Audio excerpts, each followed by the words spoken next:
What's up everyone? We have another moth trap to go through, and like last week it's looking really busy. Last night was a really warm night. It wasn't a particularly hot day yesterday, but the cloud cover meant that the temperature stayed above 18 degrees all night, and the moth trap is looking really busy as well, so hopefully have some nice new species to show you. So let's get into it. Okay then, we're going to start with this little chap. This is Plaia Riginata, the blue bordered carpet, and it's a really beautifully marked carpet moth. It is actually fairly scarce in Yorkshire. There's not an awful lot of records. It's not the rarest, and I do seem to get it fairly regularly every year when I'm trapping in my garden, but it's not a very widespread moth. It's quite nice to get this blue bordered carpet. Okay then, this is Gracalis Elanguia, the scalloped oak, and this is a common moth. It's another moth with a very nice pattern on it, not the most colourful, but it's still a nice looking moth. There's a few of them in here. So yeah, that's scalloped oak. Okay, so we have the lovely Dioria Chrysitis, the burnished brass, and there's two forms to this moth. So there's the form that has the complete band of gold scales, goldy green scales in the wing, which is form Tutti. So Dioria Chrysitis form Tutti. And we also have the other form, and that's not the best view of him. I can just encourage him up a little bit. So this is the other form, Aurea, which does not have the complete band. And you can see it's sort of broken in the middle. There's a dark crossbar running through the middle of the gold patch, whereas the Tutti form has the complete band. So two different forms on the same egg box is nice to see. And again, burnished brass is a common moth. The larvae will eat nettles, so usually found anywhere where nettles grow. And yeah, really beautiful metallic pattern on them. So we've got a few really nice looking moths here. So Swallowtailed Moth, or Arpticsambucaria, always nice to get. They fly from mid-June to mid-July, although there is an occasional second brood in the autumn in October, and there's quite a few of them in the trap today. A few other moths on there. Okay, so we've got Arpticsambucaria Ivanimela here, one of the ermine micros, and this is probably the most common of its genus where I am, and it's much more spotty than the other Arpticsambucaria species as well.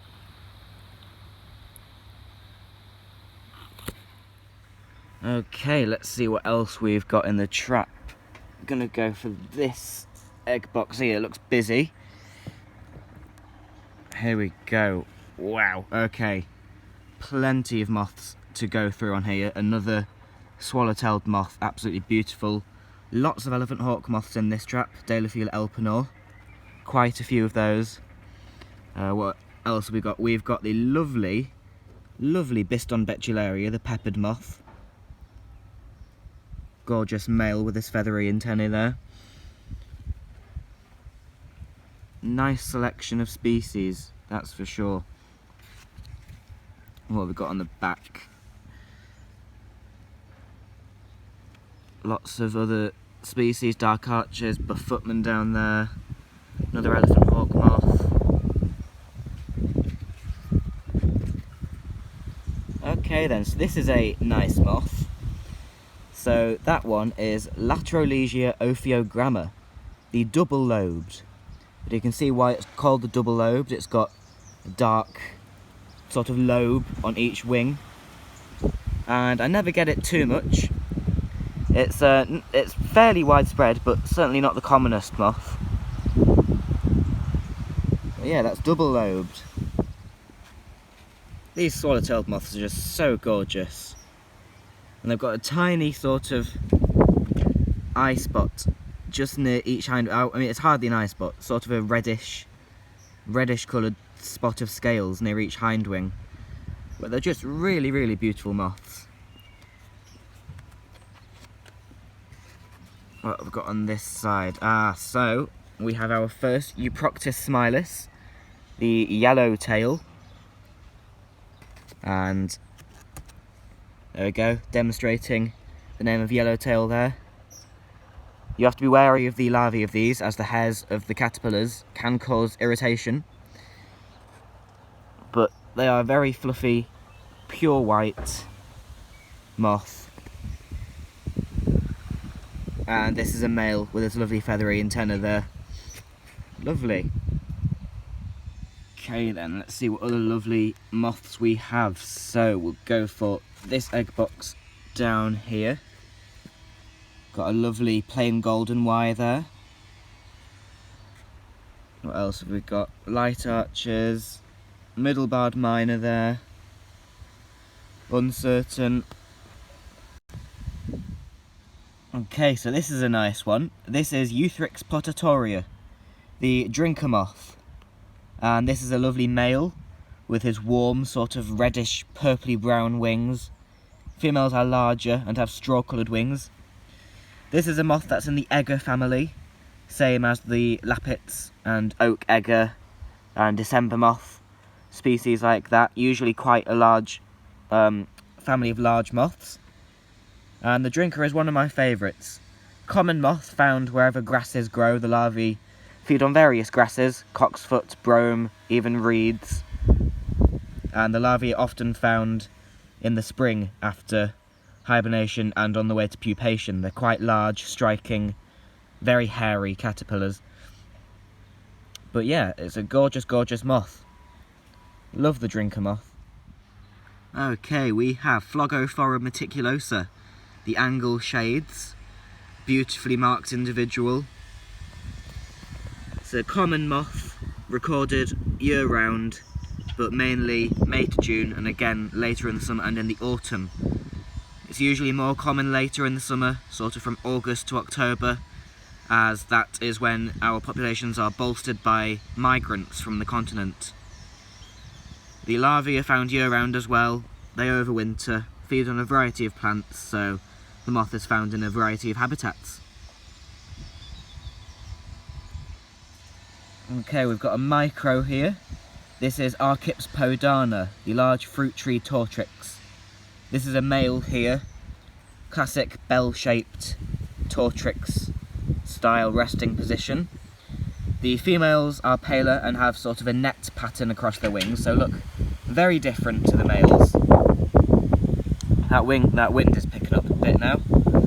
But yeah, Archippodana, nice tortrix. Okay, so this absolutely gorgeous moth is Zazura pyrrhina, the leopard moth. And there's no need for explaining why it's called the leopard moth.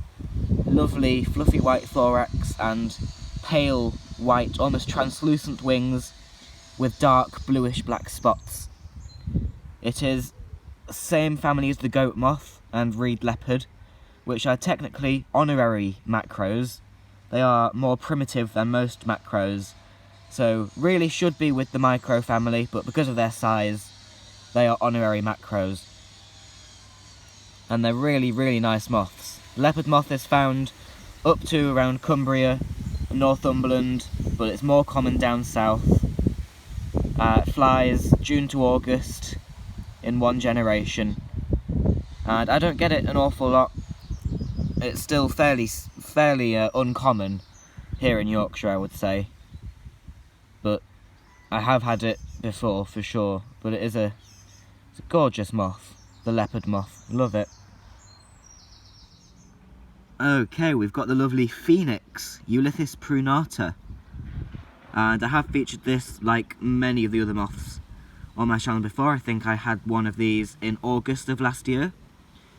They're a really nice moth. They are widespread throughout the UK, except for the most northerly parts of Scotland, but they are at very low density, so wherever they are seen, they're only seen in very small numbers, and I only ever get one of these in a moth trap at a time. I don't think I've ever had more than one. Beautifully marked moth, larger than similar moths such as the small phoenix and water carpet, which also fly earlier. Gorgeous patterning, very nice sort of dark crossbar outlined with white on the wings. Very nice. Okay then, this charming little moth is the true lover's knot. And this is a moth that I don't catch an awful lot. Doesn't mean to say it's not common, but it's mainly a heathland moth. Found on acidic heathland, moorland, basically wherever heathers and bell heathers grow, which are the larval food plants. Sorry, there was a wasp on my finger. Made me jump. But yeah, lovely marked moth. Nice reddish colouring with intricate markings. And yeah, last night there was quite a strong wind and it was quite warm, so you can occasionally get moths out of habitat in warm conditions. And I have had it before, but not very often. If I was to trap at a heathland, I'd probably get hundreds of these, as they are common where they are found, but just not so in my garden. But I'm not complaining, they're a nice moth. Okay, before he flies off, we have a rather worn bordered straw. And it must be a good year for these, as these are a migrant, so hit or miss whether they arrive in Britain in large numbers. But I had one last week, which was the first time I've ever had one, and I've had one again now. So, nice one to get, nice migrant. And here we have a gorgeous female Hepialis humuli, ghost moth. And the name ghost moth actually alludes to the male. The male has lovely silvery white wings and takes part in a ghostly flight at dusk. Whereas the female, very different, quite a bit larger, with sort of straw-coloured wings with orangey brown markings on them.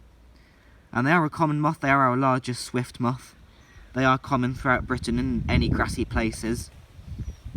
And both males and females are attracted to light, so you will get these in your moth trap as well. Well then, I think I'll just about leave it there for today. Nelson's checking the egg boxes, making sure I haven't left any moths on there. So, leave it there for today. Had a good selection of moths there, some nice species, so if you did enjoy it, then please give it a thumbs up. Don't forget to subscribe as well if you haven't already. And yeah, I hope you enjoyed this video, and we'll see you on the next one.